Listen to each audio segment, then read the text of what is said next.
Ryan Noble's standing by right now. Of course, Ryan over the weekend was anchoring all weekend long on CNN. Good morning, Ryan Nobles.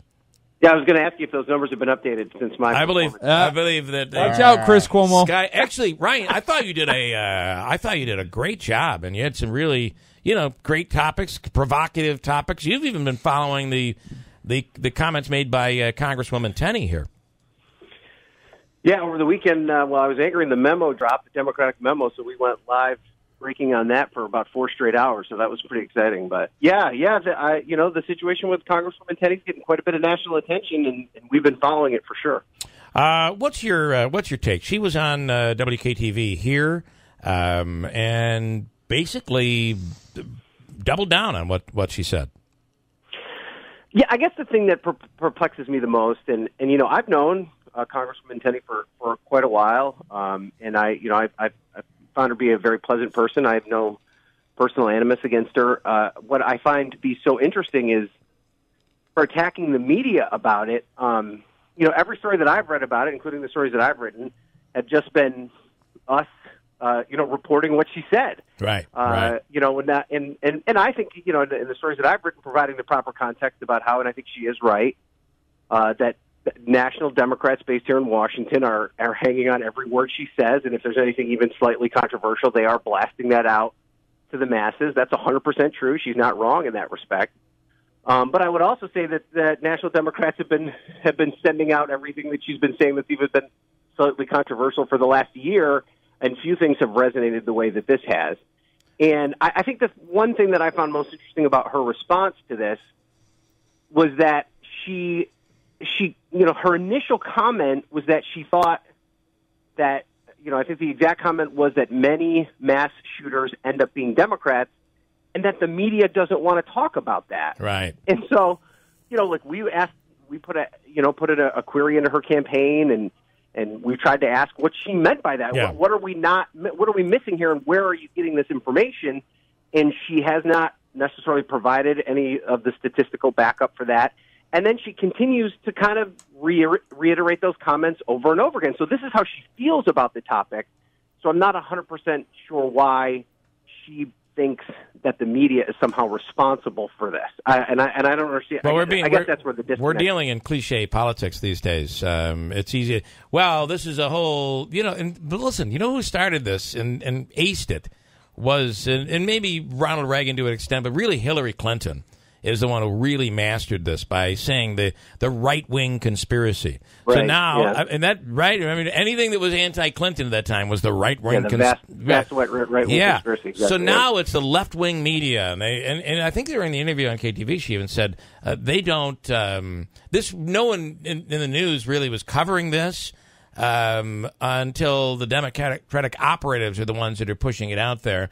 And then the left-wing media is covering it. Well, they're covering comments that she made. I don't think that can be ignored. She's right that the DCCC has amplified it. I don't think there's any doubt about that. But I didn't find out from them.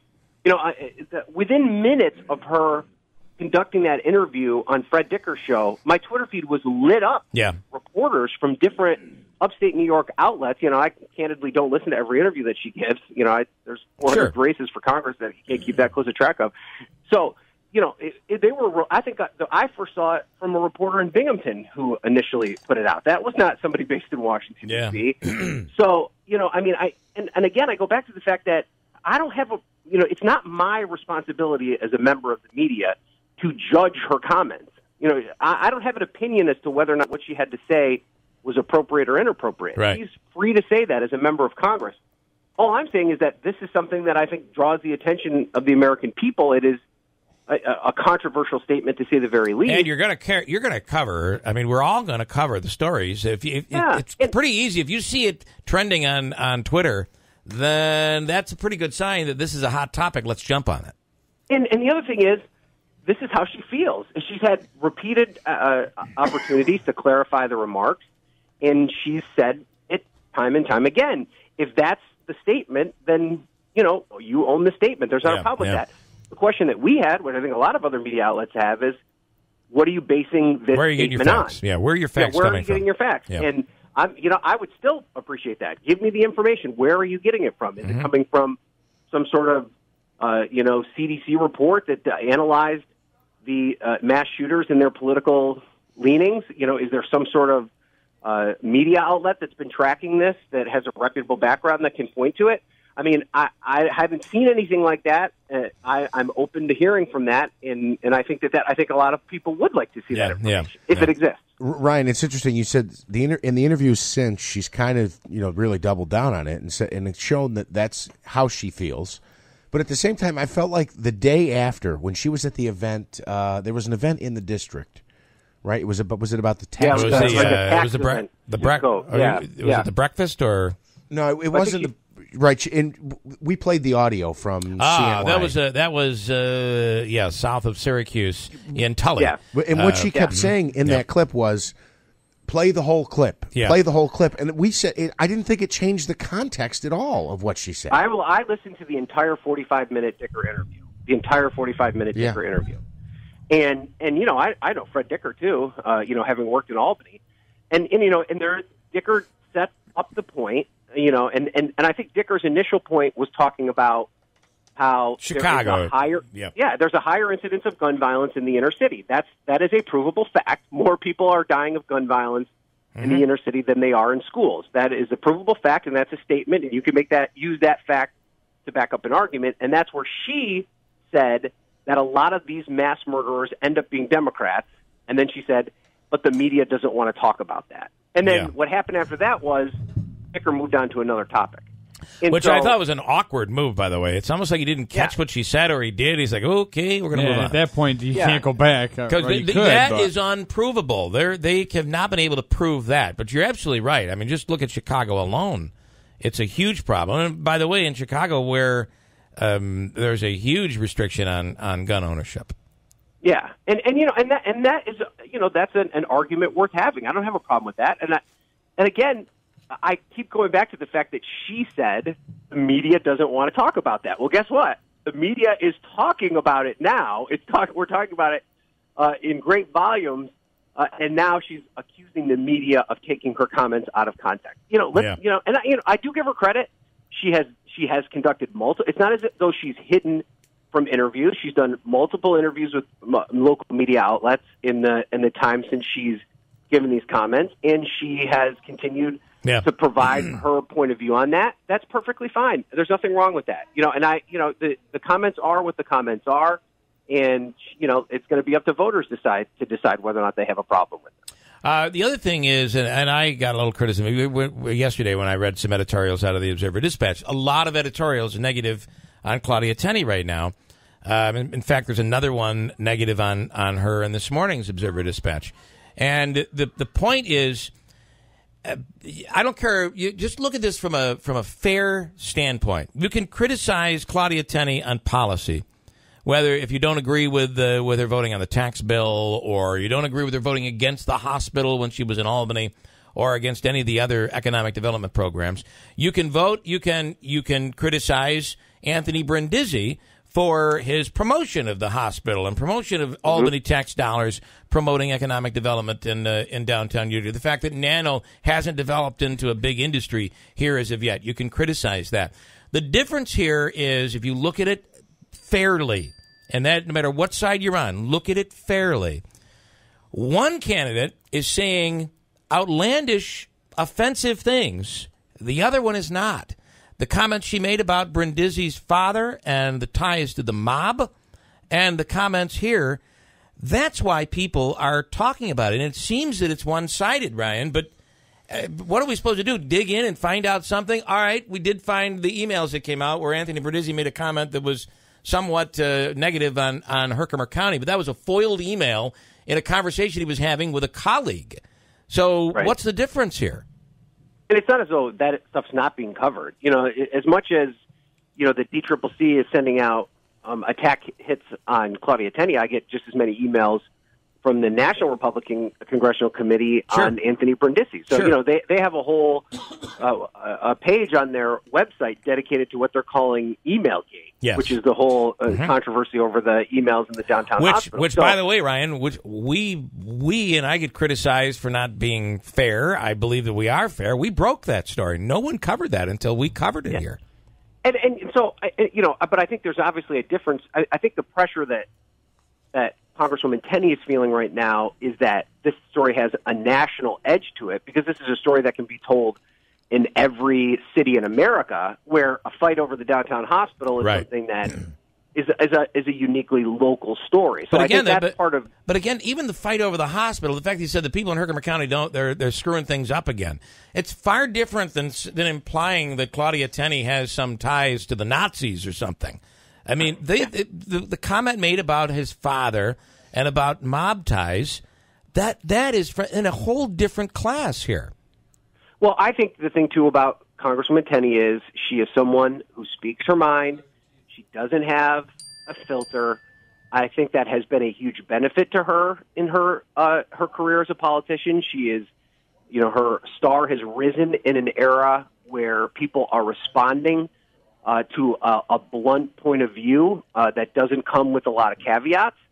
The downside to that is when you speak from the hip and you're not focus grouped and you're not, carefully managed with your message, that sometimes you say things that can get you into trouble. And I think that, the examples that you're citing are examples of that.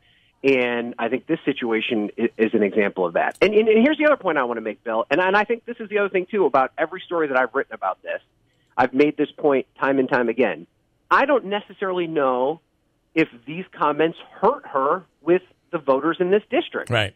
And obviously, and I think that the other thing, too, is I had a lot of people on my Twitter feed after that story first exploded, and these were people from outside of upstate New York who were like, okay, we got to find who she's running against, and obviously she is a pro-Second Amendment person. We got to vote for the person she's running against. And I raised the point in my story and on my Twitter feed that her opponent is proud of his record when it comes to guns and has an A rating from the National Rifle Association. Right. So it's not as if this is, something that is going to derail her campaign, and I don't think that's a fair assessment of it.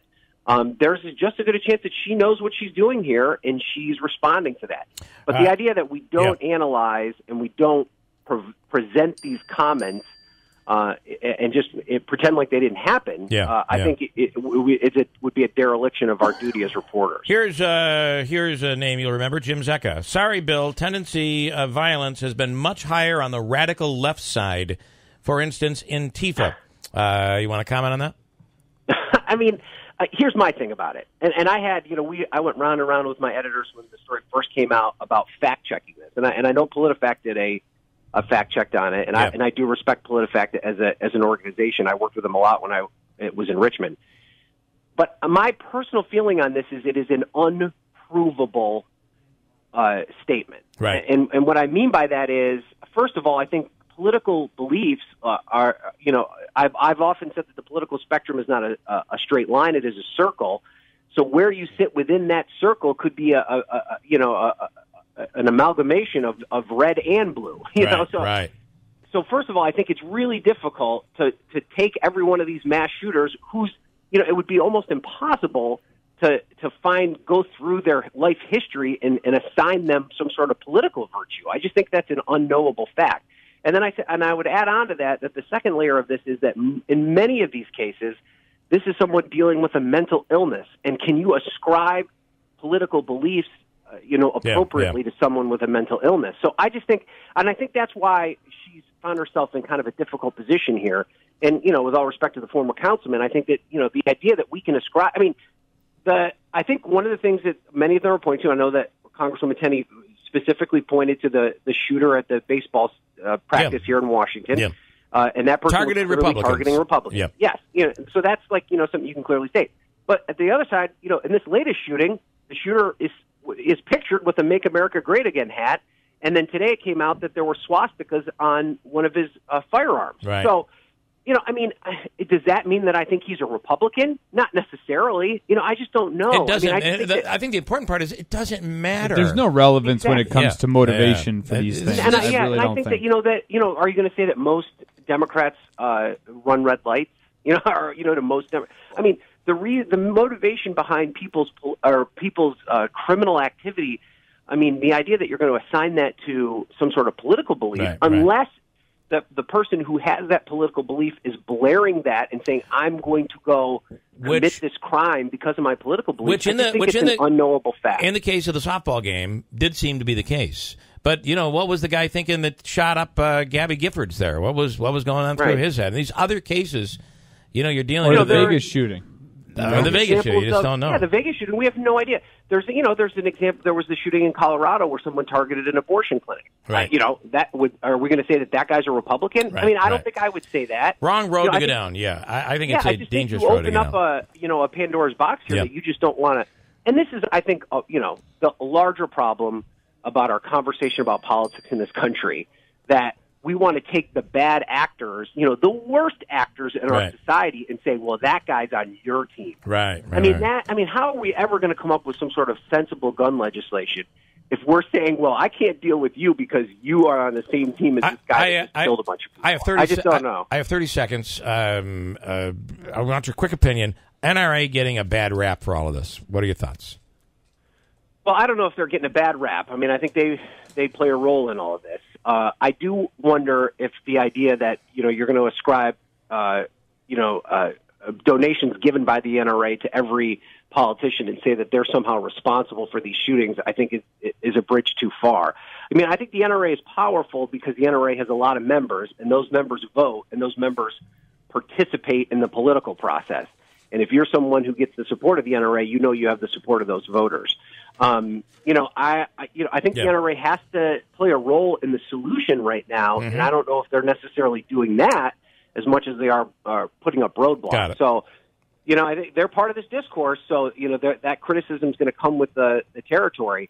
But I think that all sides have to show that they're willing to come up with some sort of constructive solution, or else this is just going to keep happening. Interesting conversation, Ryan. As always, we really appreciate it. Have a wonderful day, and we'll talk again next week.